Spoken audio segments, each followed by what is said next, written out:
Olá, meu guerreiro. Está chegando a hora e hoje a gente tem aqui um bate-papo muito tranquilo nessa aula da premonição para trocar as ideias finais contigo, tentar aí, quem sabe, prever uma questão que a sua prova pode perguntar com base nas estatísticas e também tentar fazer algum ajuste fino, lhe dar algum tipo de dica geral que você possa levar com você para esse momento da segunda fase, que é o momento de prova em que você deve ir com toda a tranquilidade do mundo, com o sentimento do dever cumprido, lembrando que você assistiu às nossas aulas, às nossas revisões, essa nossa aulinha agora da premonição, que você está levando o vademecum, que você tem a estruturação das peças, as ideias todas consigo, de modo que, sem sombra de dúvida alguma, você irá brilhar, você irá ter uma excelente performance. Eu não tenho dúvida nenhuma sobre isso. Então, eu quero começar lhe dando uma dica sobre o direito das obrigações. Dentro da parte específica da responsabilidade civil, eu quero revisar, grosso modo, algumas questões que me parecem importantes dentro desse assunto e dentro desse assunto fortalecer temas de responsabilidade civil que eu pressinto que podem cair na sua prova e logo depois a gente vai tentar aí avançar para umas ideias também de reais e quem sabe, se o tempo permitir, até avançar um pouco mais em sucessões, tá? Então venha com a gente agora, reta final, premonição na veia, galera da segunda fase, vamos juntos. O primeiro tema que eu quero tratar é o tema da responsabilidade civil. E repare só, eu vou colocar esse assunto aqui na tela para que a gente divida a responsabilidade civil em duas grandes modalidades, tá? Então, a gente vai falar aqui da responsabilidade civil contratual, ok? Contratual, de um lado, também chamada de responsabilidade civil negocial. Já estudamos isso na aula de aprofundamento de obrigações, lembre-se disso. E temos do outro lado o tema da responsabilidade civil extracontratual, também denominada de responsabilidade civil aquiliana, decorrente, pois, da prática de um ato ilícito, né? Então, você vai ficar atento aí a essas duas grandes ideias. O tema de responsabilidade civil sempre é um tema quente. Então, a gente pode apostar, porque há uma chance sempre grande desse assunto cair. Quando a gente fala de responsabilidade civil, seja ela contratual ou extracontratual, sempre precisaremos tratar dos pressupostos do dever de reparar o dano. Então, o tema pressupostos do dever de reparar o dano estará presente, ainda que a responsabilidade seja negocial. Você, então, precisa sempre estar atento para, na hora da prova, demonstrar a ocorrência de uma conduta essa que pode ser o descumprimento de um contrato, ou um ato ilícito, ou até um ato lícito que gere o dever de reparar o dano. Então, a conduta ela precisa ser apresentada. O dano injusto, o prejuízo experimentado e o nexo de causalidade. Sem dúvida alguma, no mínimo, essas três situações precisarão estar presentes. Então, se ligue. Se o tema for responsabilidade civil, não tem jeito. Na hora da prova, você vai, em primeiro lugar, precisar sustentar a existência de uma conduta, tá? Uma conduta. Essa conduta pode ser ou tópico de número 1.1, o inadimplemento contratual, o inadimplemento de um contrato, então pode ser o inadimplemento de um contrato. Essa conduta, ela pode ser um ato ilícito no sentido não contratual, um ato ilícito, ou até 1.3, essa conduta pode ser um ato lícito. Confere comigo? Muito bem.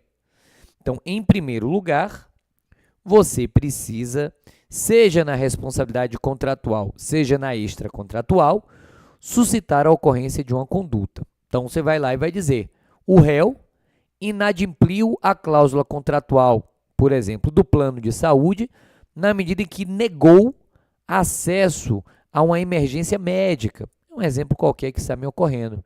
O réu descumpriu o contrato de locação quando não pagou o aluguel. Então, um inadimplemento contratual. Se você estiver diante de uma responsabilidade civil contratual, a conduta denunciada será o inadimplemento contratual. E esse inadimplemento contratual virá já estampado na narrativa da peça prático-profissional. Muito bem.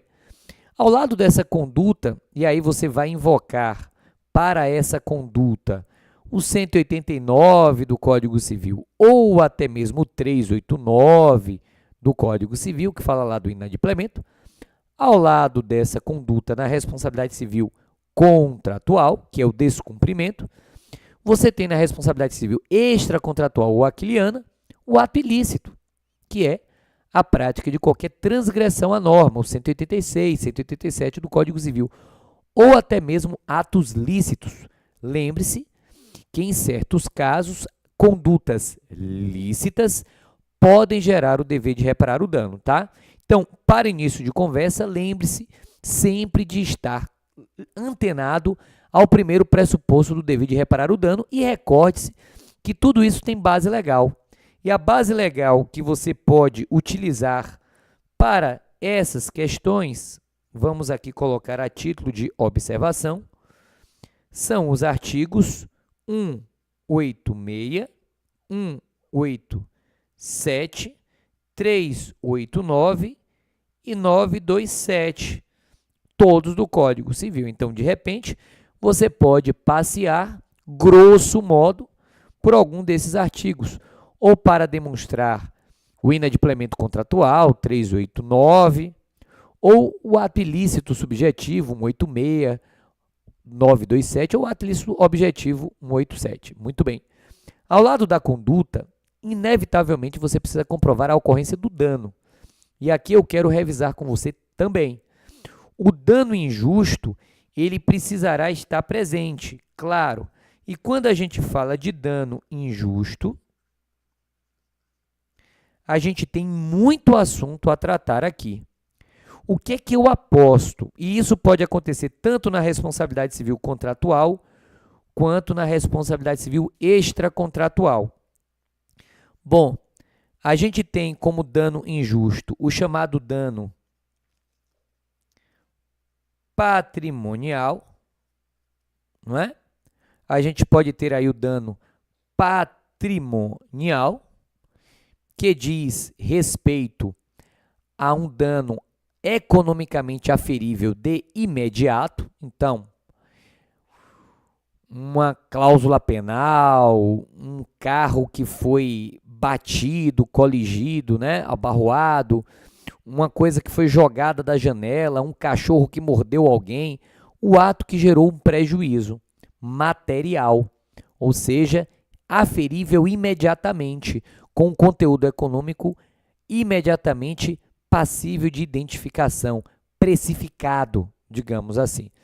Esse é o dano patrimonial. Alguns vão chamar de perdas e danos, lá por força do artigo 402 do Código Civil. Outros vão chamar de dano simplesmente, ou de indenização.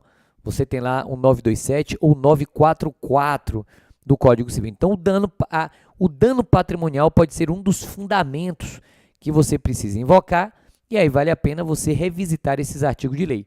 Mas o dano também ele pode ser moral ou extrapatrimonial. Vamos chamar de dano moral porque a prova da OAB ela utiliza uma terminologia mais popular, que é a terminologia da própria Constituição, dano moral. Então, repare só, ao lado do dano patrimonial, injusto, você pode sofrer um dano moral. E o dano moral aqui é toda e qualquer lesão a direito da personalidade. Toda lesão ao nome, à integridade física, à vida privada, ao corpo da pessoa. Então, se o prejuízo indicado na questão disser respeito a algum dos direitos da personalidade previstos entre os artigos 11 a 21 do Código Civil, então você precisa recordar, e eu acho que isso tem uma grande chance de cair na hora da sua prova, você precisa recordar que esse prejuízo é extrapatrimonial, ou simplesmente chamar isso de dano moral. E aí você vai lá entre os artigos 11 a 21 e tenta fazer o enquadramento do dano moral. Imagem, retrato, imagem, atributo, que é a boa fama, vida privada, tudo isso pode ser identificado como uma modalidade de dano moral. Lembre-se que o próprio artigo 186 do Código Civil, ele faz referência expressa ao dano moral.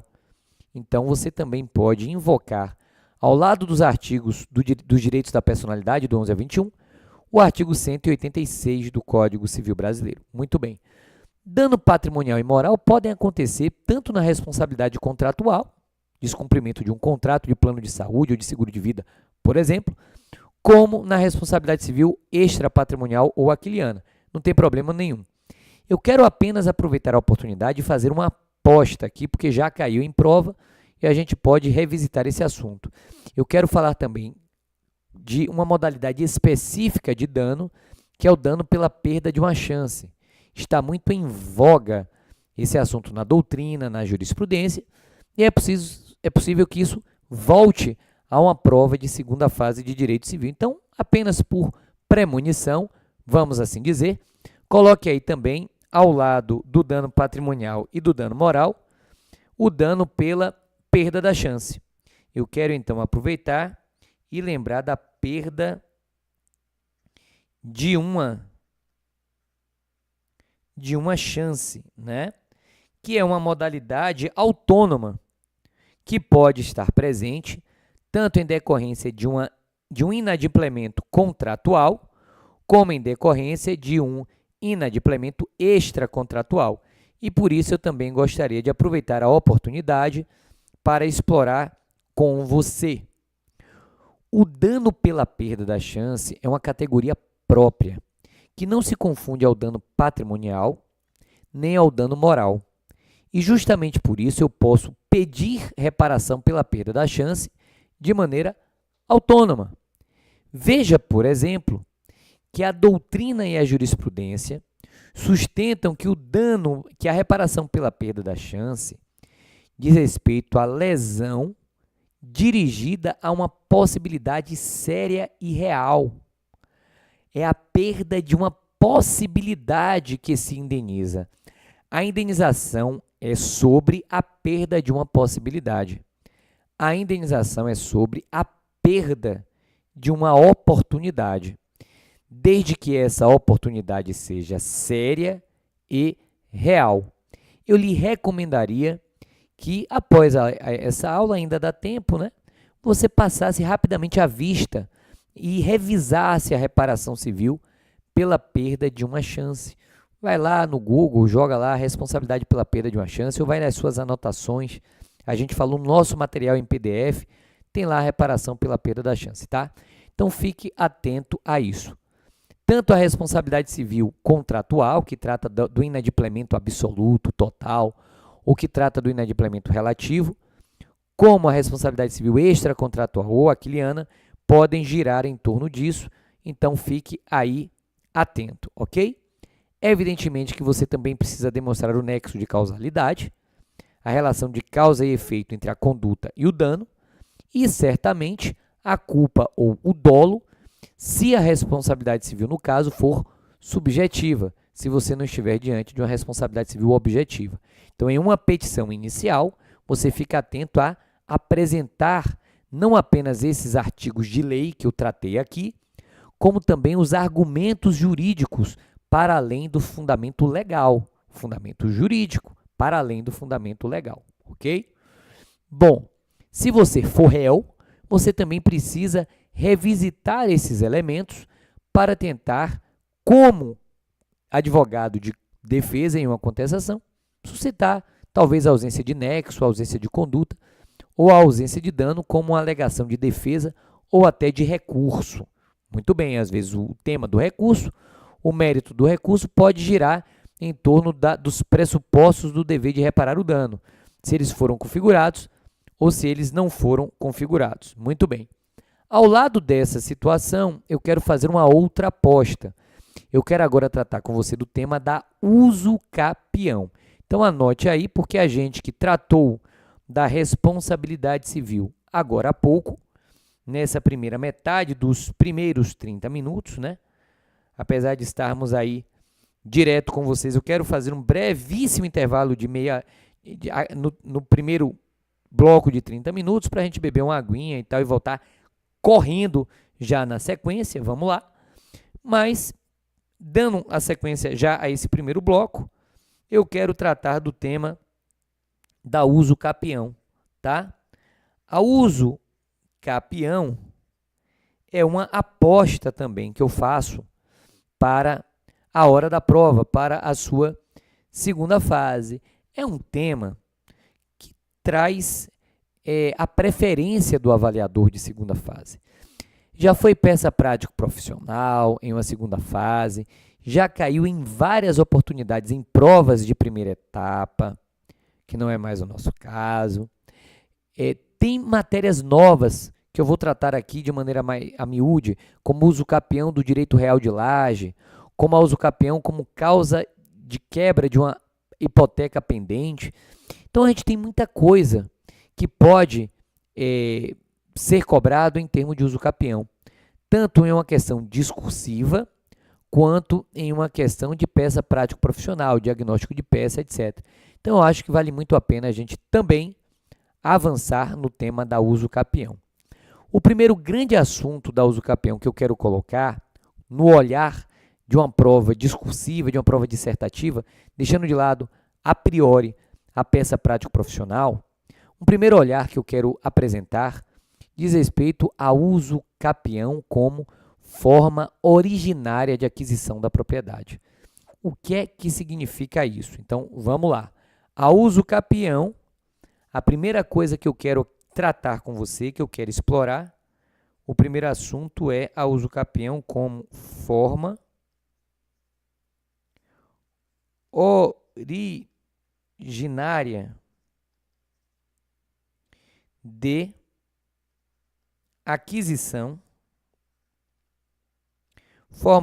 de aquisição, da propriedade. Eu quero lhe dizer com isso algo muito simples. A uso capião, ela não pede licença para acontecer. Se os pressupostos da uso capião estão presentes, a uso capião acontecerá. Tanto que a sentença de procedência do pedido de uso capião é uma sentença de natureza meramente declaratória. O juiz da causa, ele simplesmente declara, ele simplesmente reconhece que a uso capião já aconteceu e ele manda registrar a propriedade imobiliária, se for o caso. Portanto, a uso capião, ela é uma forma originária de aquisição da propriedade que vai acontecer pelo simples preenchimento dos requisitos legais. E sendo uma forma originária, ela não pede licença à hipoteca. Ela não pede licença ao bem de família. Ela simplesmente cancela tudo isso. Portanto, eu posso usucapiar bem de família. Eu posso usucapiar bem hipotecado, porque uma vez adquirida a propriedade pela via da usucapião, as qualidades anteriormente existentes sobre aquele bem deixam de existir. Se aquele bem era bem de família, não significa que ele continuará sendo depois do reconhecimento da usucapião. Se aquele bem estava com a restrição da hipoteca, não significa que a hipoteca permanecerá de forma alguma. A usucapião quebra tudo isso. Então, atenção na hora da prova a propósito desse assunto. Ou seja, olha aí uma observaçãozinha, ou seja, bem de família, laje, bem hipotecado, tudo isso, insista-se, pode ser objeto da usucapião. A usucapião, portanto, ela irá desfazer a laje originariamente adquirida, a hipoteca que restringia a propriedade, o usufruto eventualmente existente, a característica do bem de família. Não tem nada disso. Então, fique atento. É forma originária de aquisição da propriedade. Uma outra coisa importante para você é lembrar que atualmente, pelo CPC de 2015, que passou a vigorar em 2016, a usucapião se submete ao procedimento comum, ou seja, não existe mais o procedimento especial da usucapião. O Código de Processo Civil, que hoje está em vigor, ele aboliu o antigo procedimento especial da usucapião. Então, via de regra, a usucapião, em regra, ela se submeterá ao procedimento comum, tá? Uma terceira característica que eu acho importantíssimo de lhe chamar a atenção, para você aí na hora da prova também colocar, diz respeito aos requisitos que nós tratamos na aula 5, se eu não estou enganado, dos direitos reais, né? Na sequência aí das aulas que tivemos, no 4º ou 5º encontro nosso, não me recordo agora, os requisitos para alegar-se na petição inicial para configurar-se a usucapião. Eu quero que você se recorde que o primeiro requisito é a posse, mas não uma posse qualquer. A posse ad usucapione. É claro que você não utilizará essa expressão em latim, você não precisa. Você precisa apenas saber que a posse para fim de usucapião,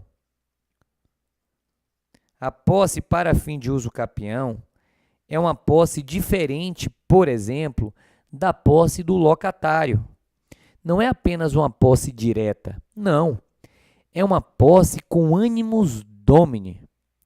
É uma posse mansa, pacífica, contínua, sem oposição, com animus domini. É muito importante você ficar atento a isso, tá? Além disso, o objeto da usucapião tem que ser um objeto hábil. Recorde-se, nem todo bem pode ser usucapido, bem incorpóreo não pode ser usucapido, bem público não pode ser usucapido. Então, a priori, você também precisará demonstrar na prova, eu ia dizer na justiça, que o objeto da usucapião, o objeto é hábil, é passível de ser usucapido, porque nem tudo pode ser, como eu já lhe disse, usucapido. Você tem, por exemplo, o bem público, que por expressa disposição do artigo 102 do Código Civil, ele não pode ser usucapido. Assim como você tem o bem público, você tem também o bem incorpóreo. Já que a usucapião é apreensão, como é que você vai usucapiar um bem imaterial, incorpóreo? Seria, a princípio, mais difícil, não é? E, finalmente, você precisa lembrar do tempo, mas eu vou colocar o tempo aqui casadinho com as espécies.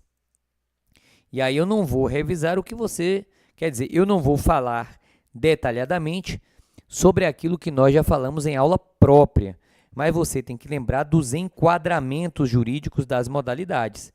Lembre-se que você tem o extraordinário, usucapião extraordinário, ele está lá no artigo 1000, 1238 do Código Civil.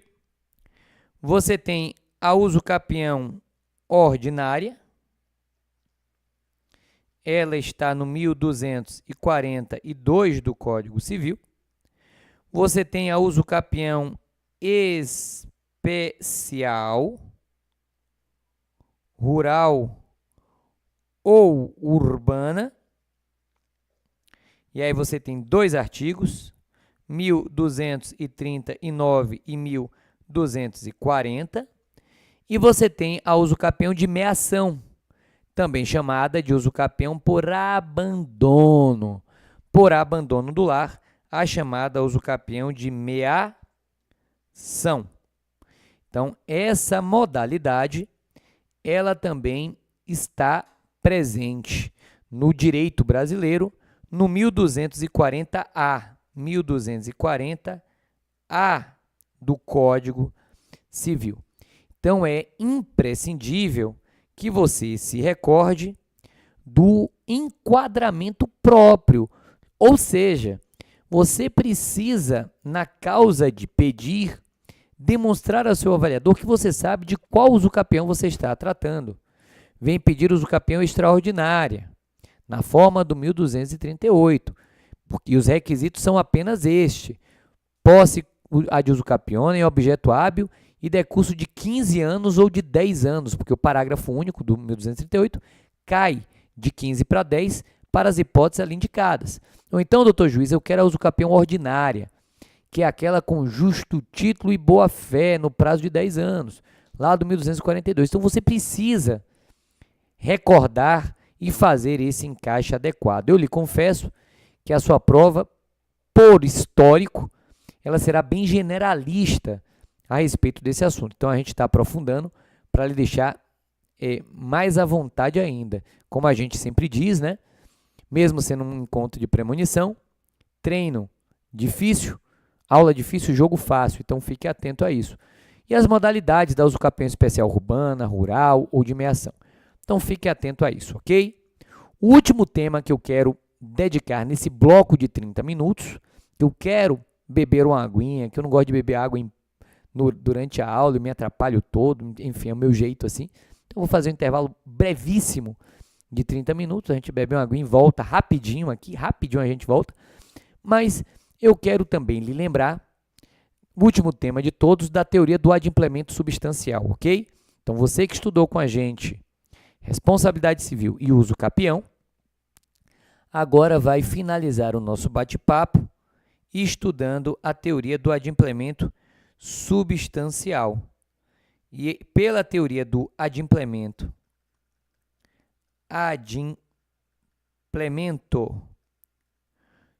substancial, e eu vou chamar isso de uma teoria porque não está codificado. Pela teoria do adimplemento substancial, fica vedada, não fica vedado, pode ser vedado, fica vedado ao credor extinguir o contrato, fica vedado ao credor extinguir o contrato quando todas as prestações, ou melhor, quando boa parte das prestações já estiverem sido adimplidas. Então, nesse caso,